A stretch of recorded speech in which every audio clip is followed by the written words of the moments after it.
Hello everyone, welcome to the Insane Asylum, where they give out antipsychotics like Smarties in a candy store.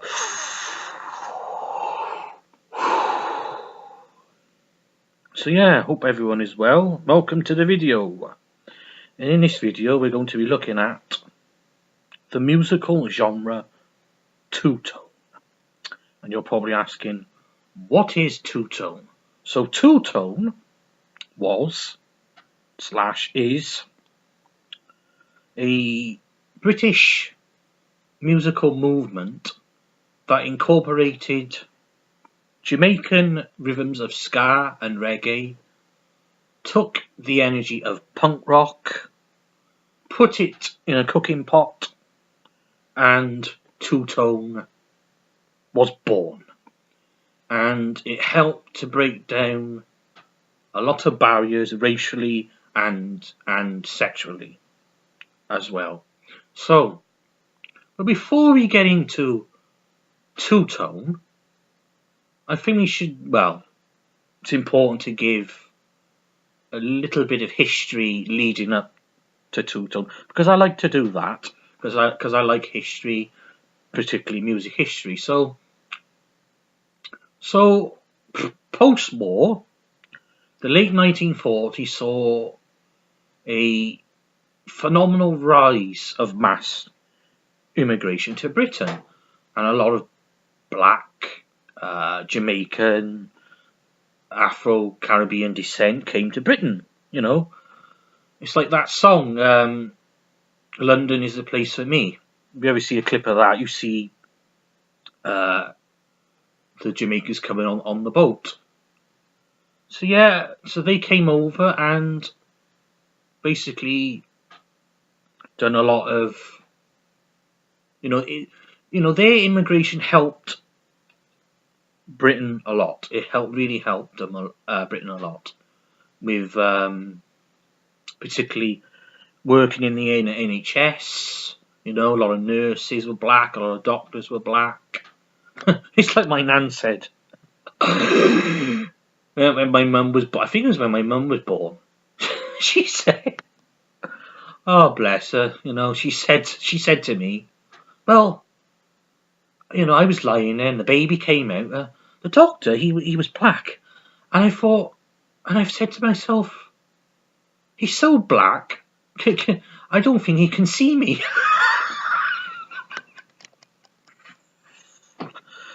Oh, bless her. She wasn't racist. She just come out with silly shit like that. Oh, dearie me. So yeah, a lot of Jamaicans and Afro-Caribbeans became nurses and doctors and contributed greatly to British society. And one of the best things they did was giving us Jamaican and ska music from Jamaica. A lot of them were imported from over Jamaica, and it wasn't, and over here it wasn't called ska or Jamaica. It was called blue beat, which I find quite interesting. It was called blue beat, and of course you got the rise of the skinhead. Now skinhead, back in the 1960s, it was a whole different kettle of fish. It wasn't. When you think of skinhead now, you think of bald, football hooligan, and very racist. But back in the 1960s, there were black skinheads, white skinheads, with their Dr. Martin boots, Ben Sherman jackets, and just, it brought black and white people together culturally. It wasn't with Jamaican ska. It wasn't about race. It wasn't about what colour you are or what job you do or what street you come from or what country you come from. If you're enjoying the music, it brings people together. But of course, there was racism. A lot of racism back then, because in Neville Staples' book of the specials, Neville Staples, he talks about a lot of the racism in Britain at the time, And there's one story in there where he beats the fuck out of this kid on the playground, literally whacking his head into the concrete. You know, because it was bad, the racism. It was very, very bad. You know, you had shows like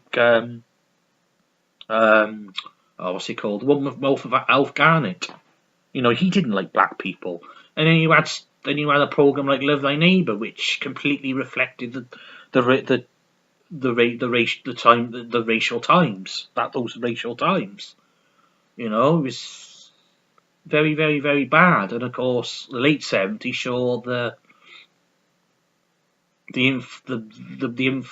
rise of the National Front. Well, the late '70s being the absolute peak. You know, just really racist skinheads beating the fuck out of black people, and beating the fuck out of Pakistanis, and it's just really, really, really, really bad. It was really bad. You know, you get a guy like Eric Clapton going on a drunk Eric Clapton, but you know, for him to say, because he gave a speech back, was it at a concert in the late about 77, 78, and he said, you know, oh, Enoch Powell was right. You know, we need to get the foreigners out. Well, he used stronger language than that, but for Eric Clapton, you know, a guy that was schooled in blues music, which is primarily a black music genre, is quite frankly absolutely fucking very distasteful and just inexcusable. You know? And you had Bowie flirting with fascism and saying Hitler was the first great rock star. Just bizarre. Absolutely, absolutely bizarre. And so then of course by the '70s then we started to get our homegrown reggae bands like Misty and Roots, Steel Pulse, Aswad. You know, you were getting bands like that, and although they enjoyed the rhythm, they enjoyed and were influenced by Jamaican ska, lyrically they were very different, and they aimed to be different because they wanted to talk. Basically, they didn't know nothing about Jamaica apart from Orange Street and whatever. They didn't know about Jamaica, what was happening in Jamaica, but they knew what was happening around them. You know, in the black country, you know, with a lot of high rises and car and motor industry and all that. And the racism. People, bands like Steel Pulse wrote about what was happening to them in Birmingham. You know, they were sort of reflecting the turbulent times. You know, it's like the Notting Hill riot of '76, which the Clash wrote about in White Riot. You know, it was a lot of racial tensions, and you get bands like Steel Pulse just sort of capturing that on a record. You know, great fucking band, Steel Pulse, great band, and the comments by Eric Clapton sort of led to the Rock Against Racism concert of '78. You know, bands like Tom Robinson Band played on there, and Steel Pulse and the Clash played on there, and then of course, you know, with all these racial tensions and of course, punk rock helped a lot with racial tensions, and like I said, with punk rock, it didn't matter if you're white, black, purple, green, a Martian, lesbian. It didn't matter with punk. It didn't matter at all. So punk, punk had been linked with reggae for a while. You know, with Vivian Goldman the Sounds journalist. She said that reggae. She said reggae was the frustrations of a black youth, whereas punk rock was the frustrations of a working class white youth. So they sort of went hand in hand. And back in the early days of punk, they didn't have punk rock records to play. You know, a lot of the records played by in the Roxy by Don Letts, the DJ, were all reggae records. So that sort of helped, you know, bond. So the punk kids and the reggae kids, the black and white kids, it helped them to bond, so to speak. So then, of course, with all that, punk and reggae linked together led to two-tone. And the Specials, you know, the architect of the record label and the genre, they were originally a sort of more punky sort of band, you know. Well, let's do well before we talk about the bands of two-tone. I've done this quite a while back, a collage of all two-tone bands. So here we are. There's the Specials. And that was the logo for the record label, two-tone. Selector, Pauline Black, Beat, and Madness. So yeah, right. So yeah, the Specials. So you had a group like the Specials then, you know, that wanted. You know, Jerry Dammers, you know, he wanted. He said in an interview, I think it was it Scar Britannia? I think it was Scar Britannia, and he said he wanted to capture or incorporate the rhythms of Jamaican ska, take the energy of punk, and create something for 70s kids. And originally they were quite more punkier.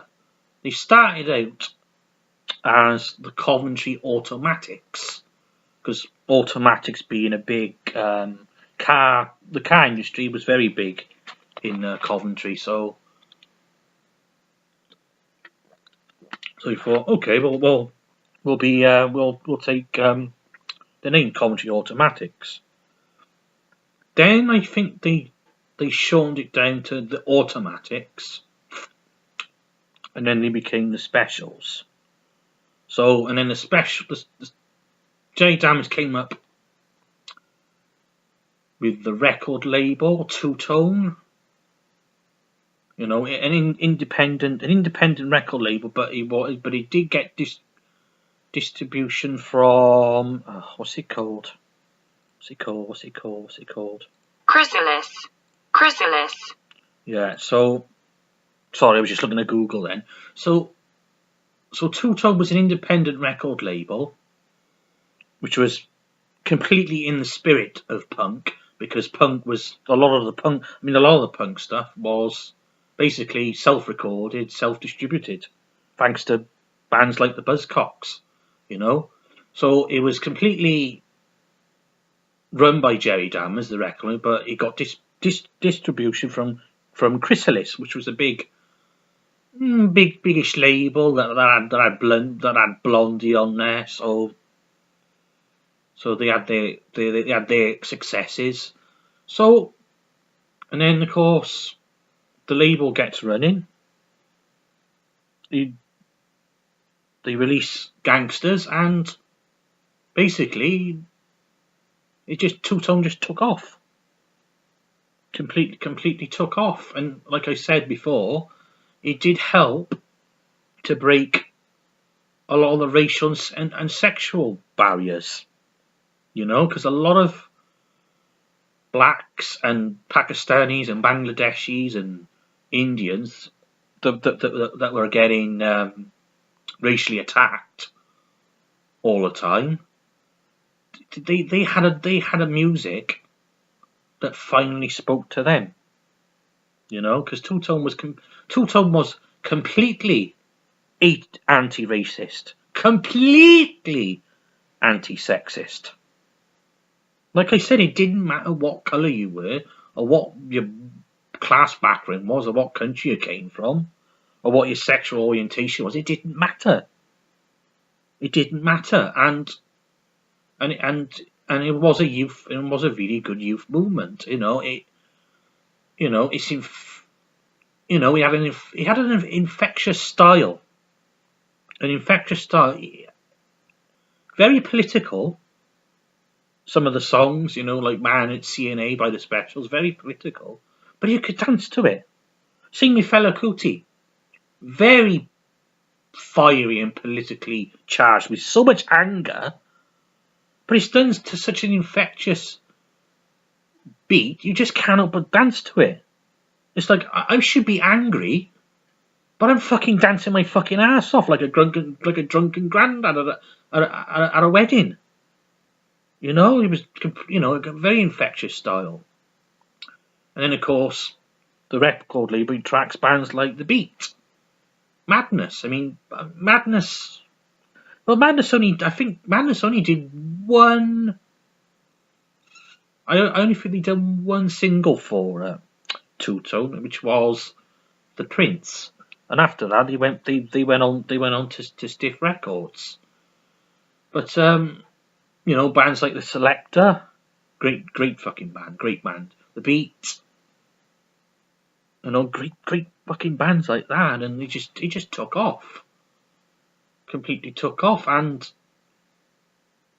it made the late 70s music so much more just more enjoyable, just really, really, really, really good stuff. And I remember listening to that in college. I first heard what did I do with that record? I was going to show a record off. Hang on. Oh.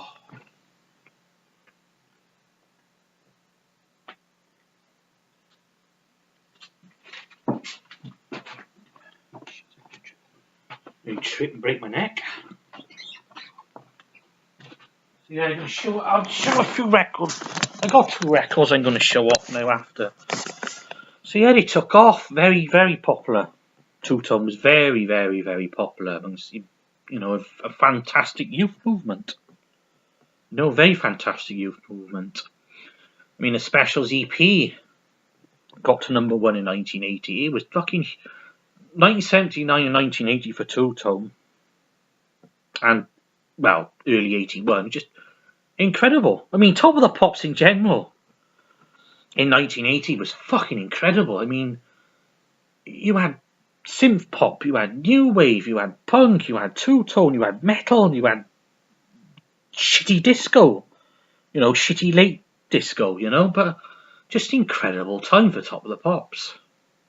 And you'd see all of them on there, the Specials, Selector, just absolutely incredible, absolutely incredible.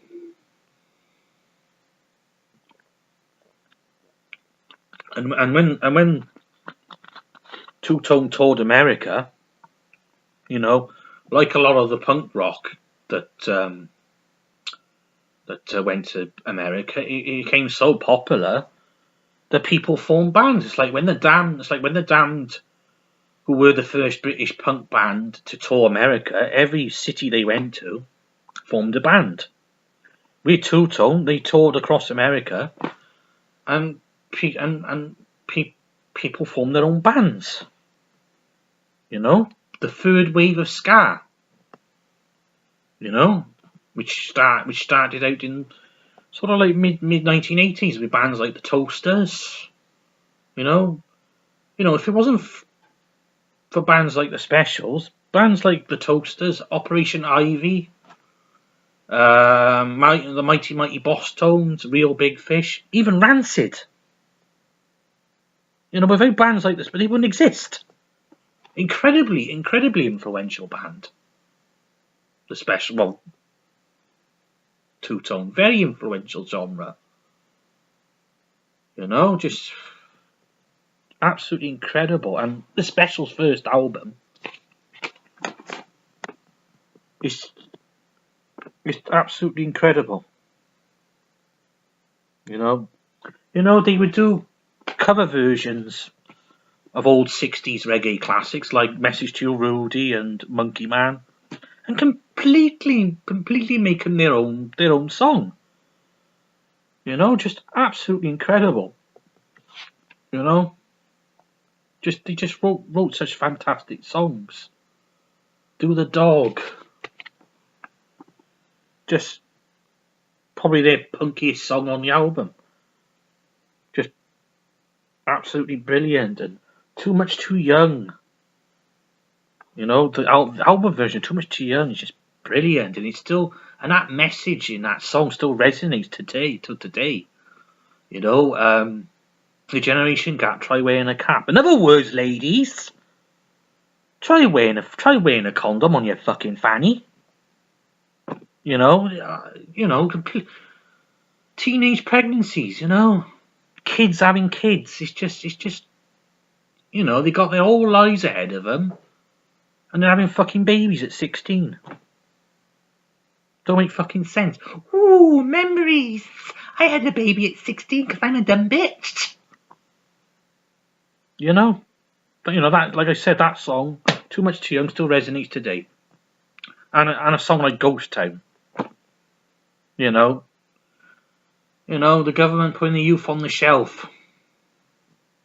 You know that Ghost Town is still, it's still a harrowing, haunting song today.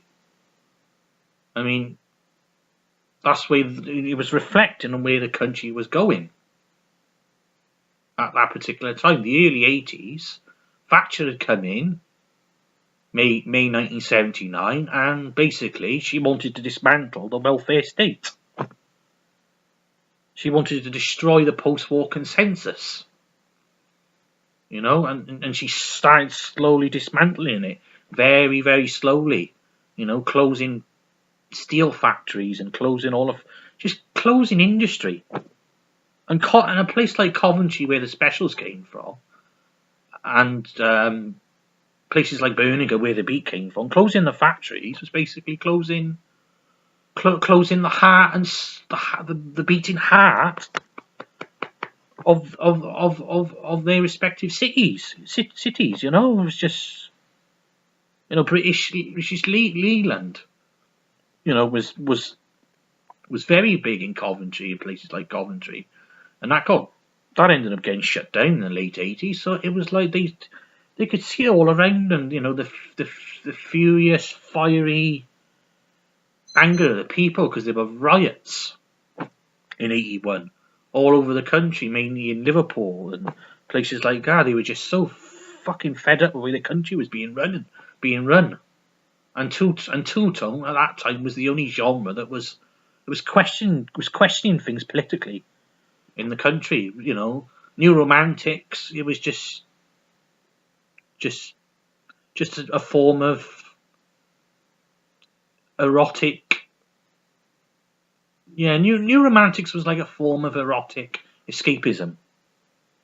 You know, it was like glam with electro disco beat, and just in many ways a very conservative sort of sound. Really, it wasn't.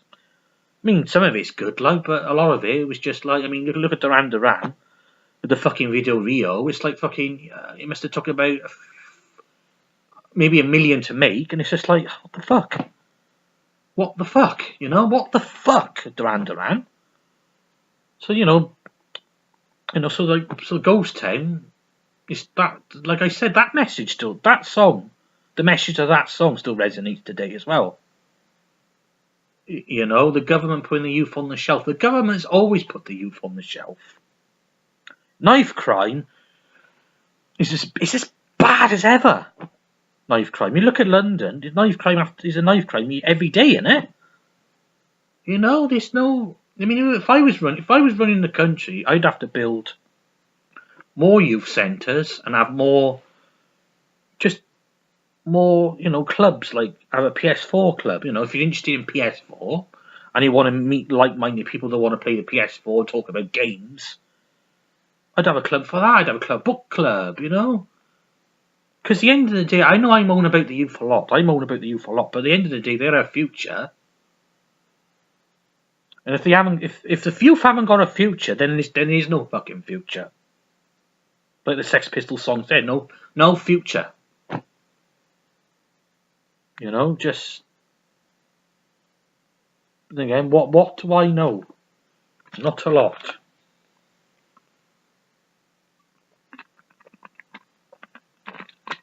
So by 81, Two Tone was pretty much done, as Pauline Black said in her book. The record company, I forgot the fucking name of it again. I need to go back to fucking school. Chrysalis. So the record label, Chrysalis.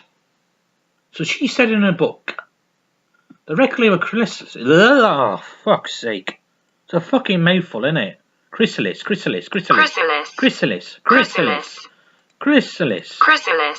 And this is it in French. Chrysalide. Oh, God. Chrysalide. Actually, that sounds quite sexy. Chrysalide. Chrysalis. So Chrysalis. We're all in two-tone hats, you know. And in 81, they were wearing tartan and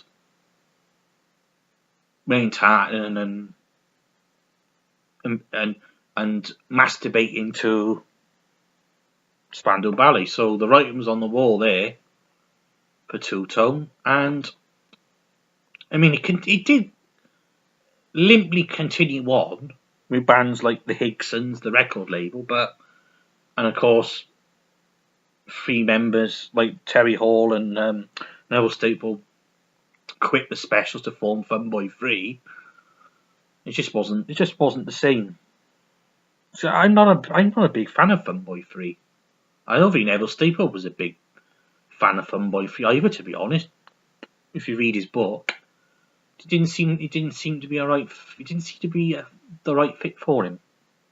You know, the Specials was the perfect platform for him. You know, rude boy. You know, perfect fit for him. The Specials.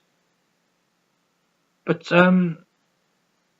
I mean, the Specials, they sort of continued on till about 84. Well, just with Jerry Dammers in the band. And they gave us the band Nelson Mandela. 21 years in captivity. The shit's too small to fit his feet. I mean, how many people knew the name Nelson Mandela when they heard that song? I bet people had heard. I imagine a lot of people probably heard that name for the first time listening to that record. Great record, fantastic record. I got it somewhere. They got so much clutter, but I have got it, and it's a great fucking track. Great fucking track it is. You know, great track. So I've seen a few two-tone bands. I've seen the Beat in TJ's 2008. Rankin Rogers Beat, because there's 2 Beats now. Because there's one in America. Because in America, the Beat are called the English Beat. Because there was a band, I think there was a band in the 60s in America called the Beat, so they had to change their name. So English Beat, David Wakin. And Rankin Rogers Beat, which I saw in 2008. I think was that one of the first bands I seen live? Might have been the first band I seen live, to be honest. Thinking about it. And they were great. Brilliant. And I met Pauline Black. Never got to see her play. I don't know what happened. It's a bit of miscommunication at TJ's at the time, and he just didn't happen. It was a shame, really. because I really wanted to see her perform. But she was great to me. She's really lovely lady. And yeah, just brilliant music. You know, and they continue on to today. You know, the Selector. You know, great band. Continue to record and perform live. You know, great songs like On My Radio and just the same old show on my radio. You know, I mean that lyric pretty much sums up fucking 98% of radio, isn't it? Just to play the same old shit over and over again to the point you get fed up of it, or you begin to like it if you know. Yeah, I play this song every day. And I think I'm going to start singing the words now. I can't understand the words they're singing, but I'm going to start singing the words. You know, it's just mad. 3-Minute Hero, Bristol and Miami, about the bombing, the bombings of that time, because there were a lot, like I said, back in the early 80s, there were a lot of IRA bombings, and you had the Troubles as well. You know, it was just great fucking music, beat, great fucking band. Mirror in the Bathroom could be about OCD or body dysmorphia disorder. Great fucking song. Hands Off, She's Mine. Save It for Later, used in the Spider-Man film. Just great fucking stuff. You know, the Body Snatchers that we haven't mentioned. Great band. All girl ska band. You know, they had little experience in very little experience in the studio, and they managed to record 2 great singles. Just great fucking stuff, you know? Really good stuff. Really good stuff.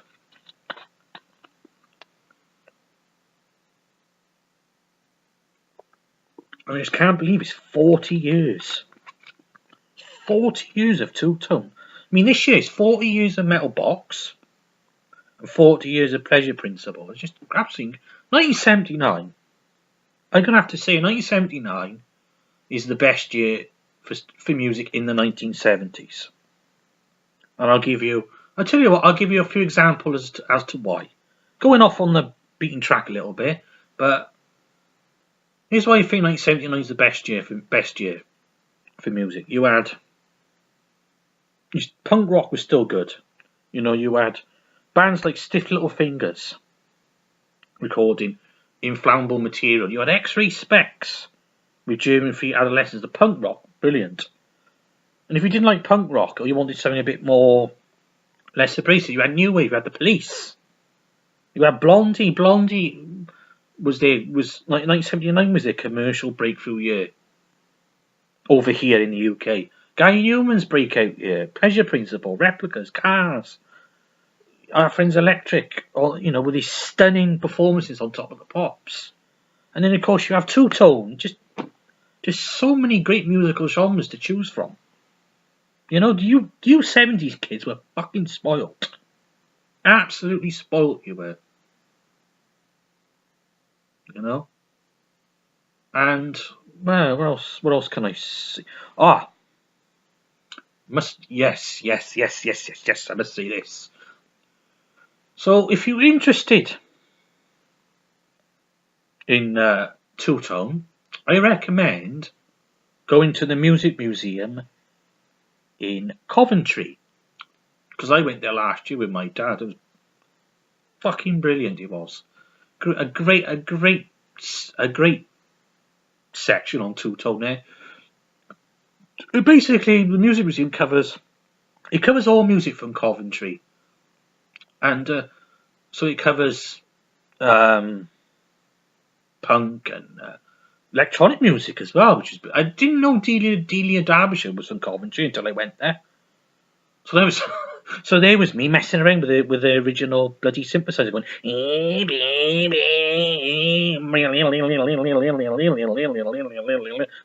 couldn't get me off there. You could not, and I had a music room in there as well. And I recorded a few music pieces, which is on my YouTube channel if you want to check out. Oh, it's so much fun. Getting there was, I tell you what, getting there was funny though, because we got because it was by coach trip. And my dad's like, well, we're not gonna. My dad was like, oh, we're not gonna find it by walking. It's a mile or two away. Oh, we get a taxi. So we go to the taxi rank, and my dad says to the driver, Two-Tone Village, and he's like, and he looks at my dad as if he's got 10 heads. And he goes, and it was like something at a quick change. I thought he was going to say, "Awoda Hado, Two-Tone Village, Awoda Hado,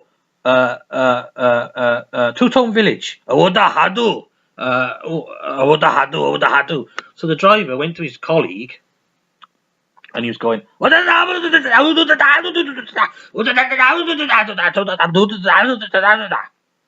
dad was like, music place, music museum. Ah, the music museum. I know where that is. And I'm like, thank fuck for that. Fucking hell. But it was good fun though. Really good. It's really good. If you like I say, if you like two-tone, it was brilliant. Got some really good stuff in there. You know, it's got suits in there. It's got, you can take a picture as a prisoner, as a rude boy. Brilliant. Brilliant. So I recommend that. You know, if you like two-tone, go to that museum. It's brilliant. So yeah, I think I've waffled on enough. Have I waffled on enough? I think I have. I think I have waffled on enough. I mean, what else can I talk about?